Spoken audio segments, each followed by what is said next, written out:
Well, hello, and welcome once again, my friends, back down the old rabbit hole. I am Icarus 480, and I'm back once again with a brand new Icarus Storytime series for you guys. Now, I meant to have this out a very long time ago. However, I ran off and got sober for a little bit, so I'm pretty much picking up where I left off. This is called After the Streets.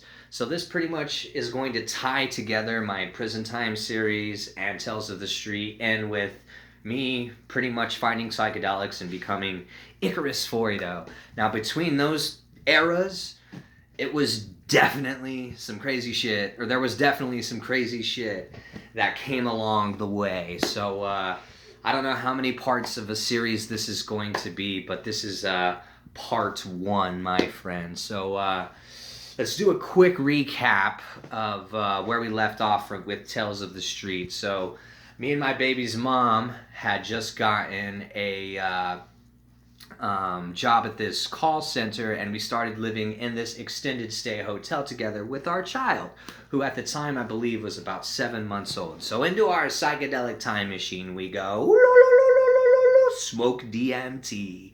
So once again, we were working at this call center in Casa Grande, Arizona. Now, this place was called Opinionology, right? It was a place where we would call people and conduct customer service surveys. So if you went to Staples, for example, the office store, and you used their Easy Tech to get your computer fixed, or if you went and used their copy and print, you'd get a call from my dumbass being like, "Hey bro, I'm from Staples Easy Tech calling about your recent visit to our Staples Easy Tech Center. Will you answer a quick 5-minute survey?" Whatever, right? So we had surveys like that. We did surveys for hospitals where we'd call different departments throughout the country and different hospitals, ask their clients how their visit to the hospital was. And we also did political surveys where we would call people and conduct like 30-minute long surveys about, like, at the time it was Barack Obama versus Mitt Romney and shit.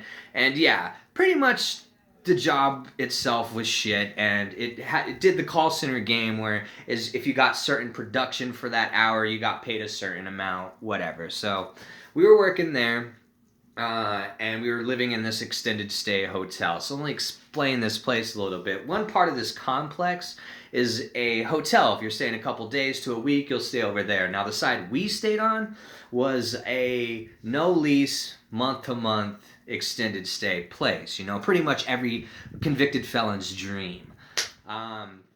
So we lived in basically 2 hotel rooms. So, you know, when you rent 2 hotel rooms right next to each other, there's that door inside the hotel room that you can open up and then enter either room from inside whichever room you're in. You know what I'm talking about? I believe you do. So we're going to move on from that. But we basically lived in one of those. One room itself was set up to be like a living room with a couch, had a TV, you know, a table, whatever. And then we had our little kitchen area right next to it, and then the bathroom.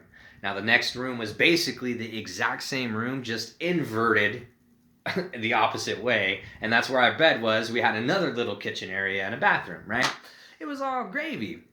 And we were living there, met a lot of cool people, you know. Everything was fine and dandy. Now, I'd love to say that our relationship was like Aladdin and Jasmine. However, that was definitely not the motherfucking case. It was more like Mickey and Mallory from Natural Born Killers.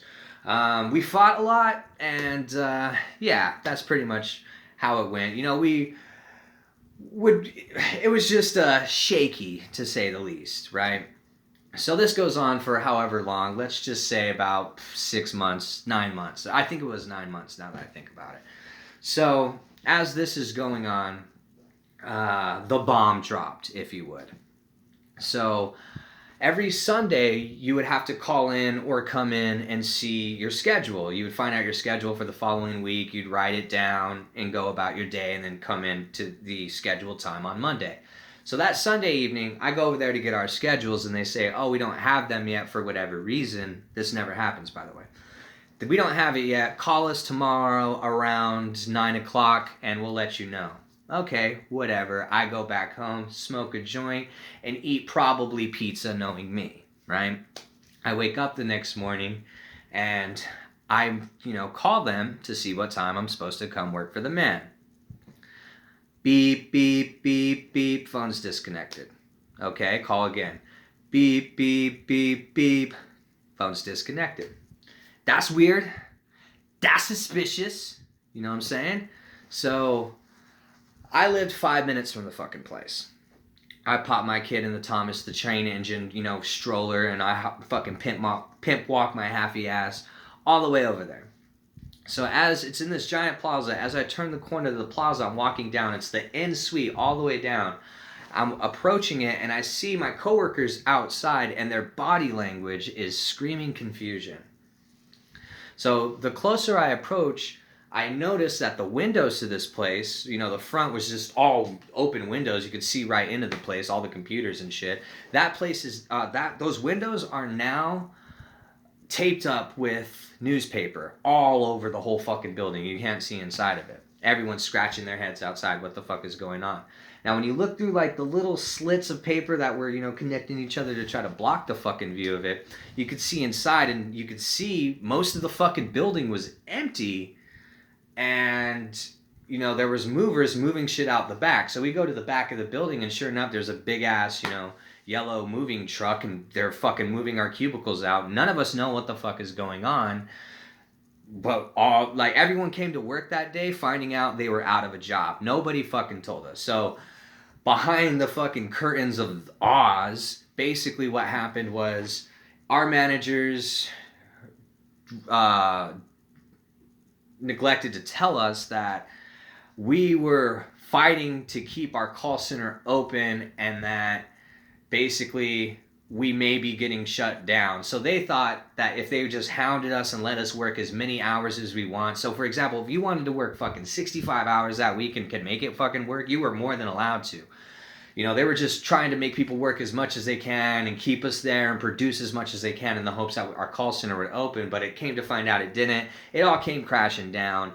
And yeah, they never told us. Eventually, news got involved. We get a severance package, whatever. But we're out of a job. So that added to our awesome relationship, right?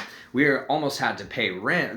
Rent was right around the corner, and there we were stuck with our heads in our asses. So our best course of action was to, go back to our families and, try to find a job and start from phase one. She went back to her grandma's, and I went back to my mom's. And as you know from Tales of the Streets,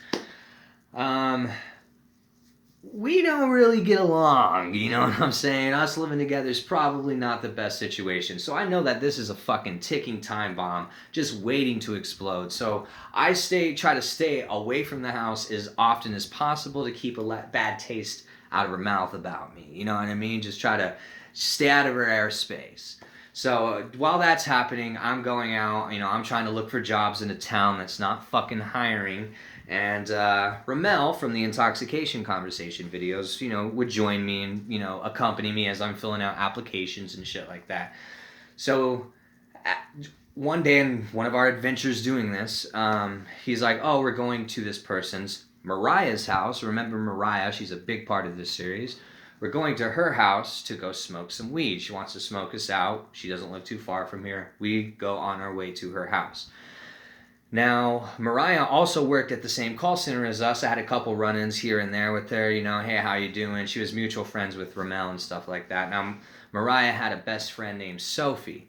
Now, they were joined at the hip, basically, best friends for years and years and years. Now, Sophie was one of those people that just kind of sporadically pops up in your life. You know what I mean? Like, you wouldn't call her a friend, you wouldn't call her an acquaintance. But if she's just one of those side characters that just happen to pop up. You know what I'm talking about, especially if you live in a small town. Throughout I'd say a course of 10 years, I probably had 4 personal run-ins with her, nothing major, but enough to remember her face and her name and everything like that. So we go to their house and, we're all smoking weed, and I kind of hang out with them for the first time. There's other people there. I get cool with everybody. This becomes a reoccurring thing. So we start going to their house, or Mariah's house, and smoking and shit. So this goes on for 2-3 weeks maybe. And at the time, Mariah was then getting out of a relationship just like me, and naturally late nights of smoking the devil's lettuce turned into doing the devil's dance, you know what I'm saying? And yeah, we kind of had a little arrangement going on, you know, behind the curtains. And yeah, so probably a month. Let's just say for time's sake, this is a month later. I was or things at my house were starting to boil up between me and my mom, right? And eventually, you know, get the fuck out of here happened. So I do. I ended up going to her house like I normally would because we were kicking it pretty often. And she's like, oh, just, you know, you could just stay here. You know, her mom was not a regular mom. She's a cool mom. So she would let us drink and shit and like smoke weed and shit. Her mom was super fucking dope. Her mom's like, yeah, as long as you help out around the house, you can stay here. Which I felt kind of weird about because me and her were pretty much dating. And like maybe for like 2.5, 3 weeks at this point, and just moving in at that stage is probably a horrible idea. Whatever. So yeah, that's happening. During one day, Sophie comes over with Ramel, and they're in this discussion. Now, Casa Grande, the town we lived in, is pretty much one of those towns that pop punk bands always sing about, right? You know, I can't wait to get out of this town. It's town filled with fakes and shit like that. That's pretty much how Casa Grande is. Most people can't wait to get the fuck out of there. It's either they get the fuck out of there or they get sucked in to whatever fucking whole pit that Casa Grande has. Anyways, Sophie comes over and starts mentioning my sister works at an ice cream shop off of Mill Avenue by ASU in Tempe. She's going to get me a job there. My mom's going to co-sign an apartment, and I'm going to live right off Mill Avenue in Tempe and work at this ice cream shop. She tells Mariah, I want you to come with me. So Mariah's like, yeah, I'm down. Ramel catches wind of this. Ramel had worked with us too, but he also had a second job at a Mexican restaurant. So he still had that job, and he had money to throw down. He's like, I want to come too. Let me throw down money and be involved in this. They're like, okay. So I didn't really want to like place myself in that and be like, hey, what about me? What about this guy right here? You know what I mean? So like I just kind of swept it under the rug, and over the next couple days, like things started getting planned for it, and you know, Mariah brings it up to me, and I'm just kind of like, hey, what about us? You know, like you're like, what's going on with that? She looks at me kind of like taken back, like, what are you talking about? And I'm like, well, I mean, I really wasn't invited in this, you know. I just hate to throw myself in. She's like, dude, you're pretty much my boyfriend. Like, you're coming with me. Like, we're going to make this work and shit. And I'm like, all right. Like, are you sure that's okay? She's like, yeah, don't worry about it, dude. Like, I'm not just going to leave you here. So I'm like, all right, man. So she tells Sophie about this. And Sophie fucking hates it. Sophie's like, oh, he's immature as shit. He's not going to get a job. Like, all this shit. She fucking was, like, against it. But Mariah convinced her to let me come. So I knew I was fucked in Casa Grande. I always hated that town to this day. I still do. I wanted to get out, find more opportunity, and I knew this is probably the way out. So I jumped on it. You know what I mean? They eventually found an apartment in Tempe, and we started the move. So we get there, and like everyone's like, you know, when you first get to an apartment, you're like, yo, this is super cool and shit. You know, everyone's like all in their moods.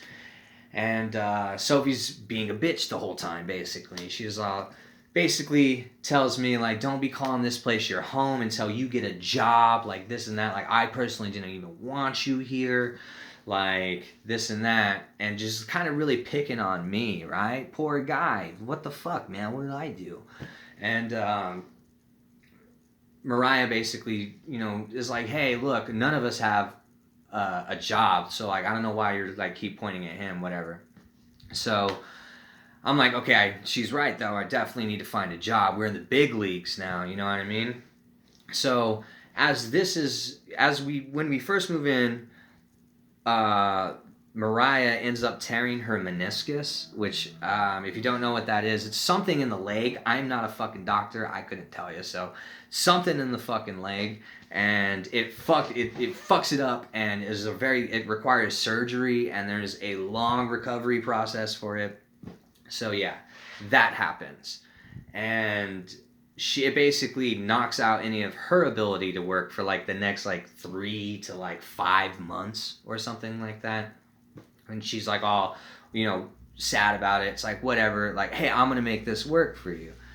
So through the grapevine, I had heard that this call center was hiring. I heard it from someone who worked at the call center that got shut down. He's like, hey, you should come check this place out. I think you'll be great for it.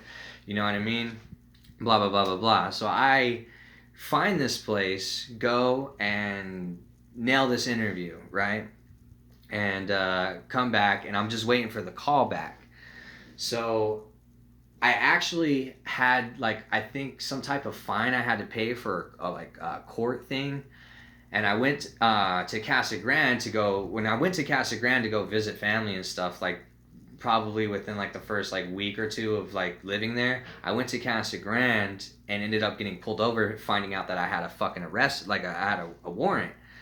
And they ended up taking my ass to jail for the night. So I basically come out of jail the next day, get back to Casa Grande, finally get a phone call from Mariah, and she's like, hey, those people called you back. They want you to call them. So I called them like, hey, like, come aboard, and yeah. So I'm like, cool, I got a job. Fuck you, Sophie. You know what I mean? First to find the job in the house, right? Now this job kind of scared me though. It was a commission only job, right? So after like the first week or two of working like minimum wage there, then you make your own money. Now this place was a complete fucking scam, dude. It was a complete fucking scam. Basically, people would receive something in the mail that says, congratulations, you have been selected to receive complimentary round-trip airfare for 2 adults. Call within 72 hours, you receive a 3-day, 2-night hotel stay on top of that. So basically, they call in, get my dumb ass. I'm like, hi, thank you for calling. This is Icarus. How can I help you? Yeah, I got this thing in the mail here. It says I have round-trip airfare for 2. Awesome. Can you give me the 4-digit code on there? They give me the 4-digit code. That 4-digit code pulls up a promotion in their area for a travel club or a timeshare. More so a travel club. Now, basically, our job is to explain to them that they're invited to a 90-minute reception where they come in and learn about this company's services and how they could save them great money on travel. And for coming in, they receive complimentary round-trip airfare for 2 adults. You have a year to use it. Provide a 60 to 90-day advance notice of travel. You're responsible for any like baggage fees and taxes. Right? It sounds awesome. It's a fucking scam. Basically, they call us. Now, our only job is to get them to go. That's it. After that, we're good. Get them to go to this fucking presentation. Our job's to convince them, to schedule them, and let them go. If they go, we get $25. Boom, right? That shit adds up. But so when they actually go to the fucking presentation or whatever, it's a strong arm deal. They're trying to sell them a package that's like $15,000. They're there for hours and hours and hours. They get their certificate. It never works. They never get a travel date. They're responsible for these fees and taxes that accumulate than more than the trip itself would cost if you were to book it yourself. So it was just, but the money was fucking awesome, dude. And I didn't realize this. Like, I was really worried about the job until I got the hang of it. And I was like, this is kind of shady, but goddamn, dude, I was making some good ass fucking money, right? It was like some wolf. It was like some shit. It was basically like brand, like store brand, Wolf of Wall Street shit, right? And yeah, man. So I'm fucking working there, and I'm making probably, I want to say, like on good weeks, like every Friday would probably be between $1,200 to $1,400 after taxes and fucking child support and shit, dude. I was only paying like $400 for fucking rent, dude. It was fucking great. But yeah, so as we're living in Tempe, I'm, this place that, everything kind of cooled off with Sophie, right? This place now becomes party fucking central, bro. And this is probably why I became an alcoholic. But literally every fucking day at this fucking apartment was a party, dude. Like, I would come home from work on a Wednesday. I would walk up the stairs and I would just smell weed and hear bass coming from outside the door. I'd open it up to my roommates, Mariah, Sophie, and Ramel, and like 7 random people I don't know. Hey, what's up, guys? Yo, here's a beer. Yo, this is Joey. He lives here too. Whatever. It was like that every day. Fucking. The weekends were fucking crazy. We lived right by the pool. Fucking 3 a.m. skinny dipping with fucking everybody was a goddamn regular thing, dude. It was popping. You know what I'm saying? We was like living the fucking dream, my friends. And then it gets fucking crazy. But that is for part 2, my friends. I know this is a slow build up to this fucking story, but trust me, this story gets fucking insane. I just had to get you familiar with the set and setting. But yeah, man, this one's a doozy. So I'll definitely come out with that in 1 week for sure. Be on the lookout for that. But yeah, man, follow me on Instagram in the meantime at Uncle Icarus. You already know the vibes. And yeah, always and forever yours. If you ever need to find me, just jump down the rabbit hole, take a left at the land of Oz. From there, it's second star to the right and straight on till morning, my friends. You'll find yourself in that state of consciousness before you fall asleep and start dreaming. Right there, that's where I will always love you, and that is where I'll always be waiting. See you next time, guys. Peace, love, and smoke DMT.